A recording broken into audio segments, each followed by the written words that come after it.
how does aspirin act? First of all, we need to understand. Aspirin is an NSAID, okay, and low dose aspirin basically is a COX-1 inhibitor. Now, COX-1 is the enzyme which converts phospholipids to prostaglandins. And we know in preeclampsia what is happening.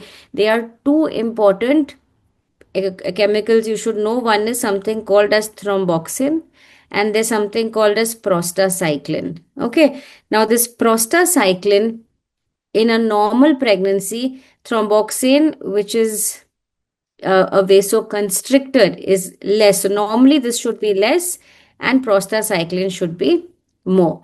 But what happens in preeclampsia is thromboxane levels go very, very high. So what happens in preeclampsia? Thromboxane levels go high, and this causes vasoconstriction, platelet aggregation happens, okay, and less blood flow goes to the uterus.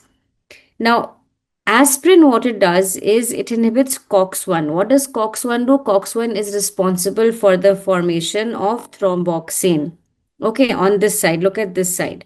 So, if it's a COX-1 inhibitor, it's going to inhibit or reduce the thromboxane, and that's what we want. Okay. On the other side, remember, low dose aspirin is not going to affect prostacyclin production. Only high dose aspirin may inhibit.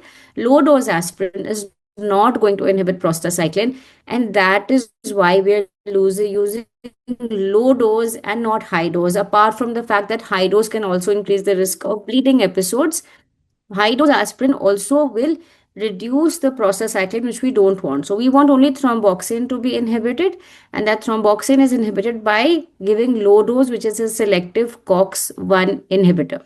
That